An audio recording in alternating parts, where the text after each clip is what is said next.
നമസ്കാരം. 1 ജൂലൈ 2025 മുതൽ കുവൈറ്റിലെ മന്ത്രാലയങ്ങളിൽ ജോലി ചെയ്യുന്ന പ്രവാസികളെ പോലെ തന്നെ സ്വകാര്യ മേഖലയിലെ 18-ാം നമ്പർ വിസാക്കാരായ പ്രവാസികൾക്കും കുവൈറ്റ് വിട്ട് പുറത്തേക്ക് യാത്ര ചെയ്യുമ്പോൾ എക്സിറ്റ് പെർമിറ്റ് നിർബന്ധമാക്കിയിരിക്കുകയാണ്. തൊഴിലാളികളുടെയും സ്പോൺസർമാരുടെയും അവകാശങ്ങൾ സംരക്ഷിക്കുവാൻ വേണ്ടിയാണ് ഈ സംവിധാനം ഒരുക്കുന്നത് എന്നാണ് വിലയിരുത്തപ്പെടുന്നത്.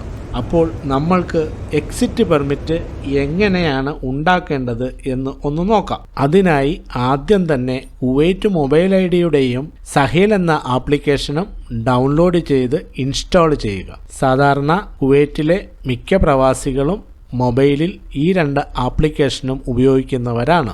ഡൗൺലോഡ് ചെയ്ത സഹേൽ ആപ്ലിക്കേഷൻ കുവൈറ്റ് മൊബൈൽ ഐഡിയുമായി ബന്ധിപ്പിക്കേണ്ടതായുണ്ട്. അതിന് അഥന്റിക്കേഷൻ റിക്വസ്റ്റ് സഹേലിൽ നിന്നും കുവൈറ്റ് മൊബൈൽ ഐഡി ആപ്ലിക്കേഷനിലേക്ക് പോവുകയും നമ്മൾ Kuwait mobile I D application open ചെയ്ത് വേണ്ട അപ്രൂവൽ കൊടുത്തു കഴിഞ്ഞാൽ സഹേൽ ആപ്ലിക്കേഷനിലൂടെ നമ്മൾക്ക് എക്സിറ്റ് പെർമിറ്റ് ഉണ്ടാക്കുവാനുള്ള പെർമിഷൻ ലഭിക്കുന്നതാണ്. അങ്ങനെ സഹേൽ ആപ്ലിക്കേഷൻ ഡൗൺലോഡ് ചെയ്ത് ഇൻസ്റ്റാൾ ചെയ്ത ശേഷം കുവൈറ്റ് മൊബൈൽ ഐഡിയുമായി ബന്ധിപ്പിക്കുകയും ഡേറ്റ കൈമാറ്റത്തിന് വേണ്ടിയുള്ള അഥന്റിക്കേഷൻ അല്ലെങ്കിൽ അപ്രൂവൽ കൊടുത്തതിനു ശേഷം സഹേൽ ആപ്ലിക്കേഷനിൽ നമ്മൾക്ക് എക്സിറ്റ് പെർമിറ്റിന് വേണ്ടുന്ന ആപ്ലിക്കേഷൻ ഫില്ല് ചെയ്യാവുന്നതാണ്. സഹേൽ ആപ്ലിക്കേഷൻ ഇംഗ്ലീഷ് വെർഷനിലോ അറബിക് വെർഷനിലോ ഉപയോഗിക്കാവുന്നതാണ്. നമ്മളിവിടെ ഇംഗ്ലീഷ് വെർഷനാണ് ഉപയോഗിക്കുന്നത്. താഴെയായി സർവീസ് എന്ന ഒരു ബട്ടൺ കാണാവുന്നതാണ്. അതിന്റെ ലോഗോ ഒന്ന് ഓർത്തു വെക്കുന്നത് നല്ലതായിരിക്കും. ആ ലോഗോയിൽ ക്ലിക്ക് ചെയ്ത് നമ്മൾക്ക് അടുത്ത പേജിലേക്ക് പോകാവുന്നതാണ്. അവിടെ സർക്കാർ സംബന്ധമായ എല്ലാ മന്ത്രാലയങ്ങളുടെയും ലിസ്റ്റ് കാണാൻ സാധിക്കും. അതിൽ എക്സിറ്റ് പെർമിറ്റിന് വേണ്ടി നമ്മൾക്ക് താഴേക്ക് സ്ക്രോൾ ചെയ്തു പോകേണ്ടതായുണ്ട്.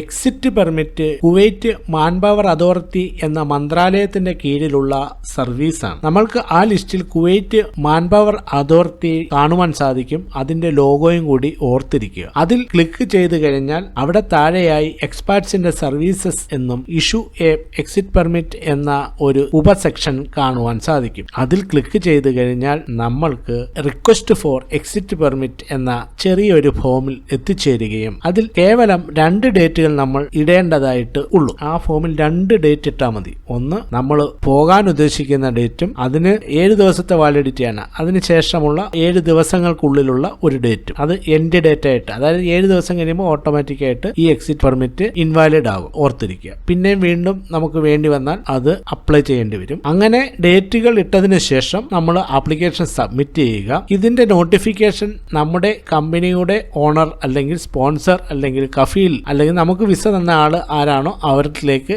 എത്തുകയും അഡ്മിനിസ്ട്രേഷൻ അല്ലെങ്കിൽ HR അല്ലെങ്കിൽ കൺസേൺഡ് ആയിട്ടുള്ള ആളുകളെ നമ്മൾ അത് ഇൻഫോം ചെയ്യുകയാണെങ്കിൽ പെട്ടെന്ന് തന്നെ അവർ അത് അപ്രൂവ് ചെയ്ത് അല്ലെങ്കിൽ എന്തെങ്കിലും വേറെ പ്രോബ്ലംസ് ഉണ്ടെങ്കിൽ നമ്മളെ അറിയിക്കുകയും ചെയ്യും. അങ്ങനെ അതിനുശേഷം നമ്മൾ സഹേൽ ആപ്ലിക്കേഷൻ ഓപ്പൺ ചെയ്ത് കഴിഞ്ഞാൽ നോട്ടിഫിക്കേഷൻ സെക്ഷനിൽ എക്സിറ്റ് പെർമിറ്റ് അവൈലബിൾ ആയിരിക്കും. അത് ഡൗൺലോഡ് ചെയ്ത് പ്രിന്റ് ഔട്ട് ചെയ്ത് കയ്യിൽ വെക്കുക. അല്ലെങ്കിൽ അതിന്റെ സ്ക്രീൻഷോട്ട് എടുത്ത് വെച്ച് കഴിഞ്ഞാൽ അതിൽ QR കോഡ് ഉണ്ട്. അത് വെച്ചിട്ട് ഇമിഗ്രേഷനിൽ ഉപയോഗിക്കാവുന്നതാണ്. അപ്പോൾ അങ്ങനെ എടുക്കുന്ന പ്രിന്റ് ഔട്ട് ഒപ്പം സ്ക്രീൻഷോട്ട് ഉപയോഗിച്ച് നമ്മൾക്ക് കുവൈറ്റ് വിട്ട് പുറത്തേക്ക് പോകാനുള്ള അനുമതി ലഭിക്കുന്നതാണ്. അതുകൊണ്ട് 1 ജൂലൈ 2025 മുതൽ ആണ് ഇത് പ്രാബല്യത്തിൽ വരുന്നത്. അന്ന് മുതൽ നമ്മൾ എക്സിറ്റ് പെർമിറ്റുമായിട്ട് എയർപോർട്ടിലേക്ക് പോകാവൂ. പാസ്പോർട്ടിനും ടിക്കറ്റിനുമൊപ്പം എക്സിറ്റ് പെർമിറ്റും കൂടെ എടുക്കുവാൻ മറക്കരുത്. ഒപ്പം ഈ വീഡിയോ എക്സിറ്റ് പെർമിറ്റ് ഉണ്ടാക്കുവാൻ നമ്മുടെ പ്രവാസികൾക്ക് ഗുണകരമാകും എന്ന് പ്രതീക്ഷിക്കുന്നു. നിങ്ങളുടെ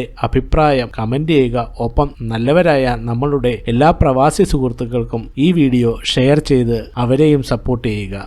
താങ്ക് യു ഫോർ വാച്ചിങ്.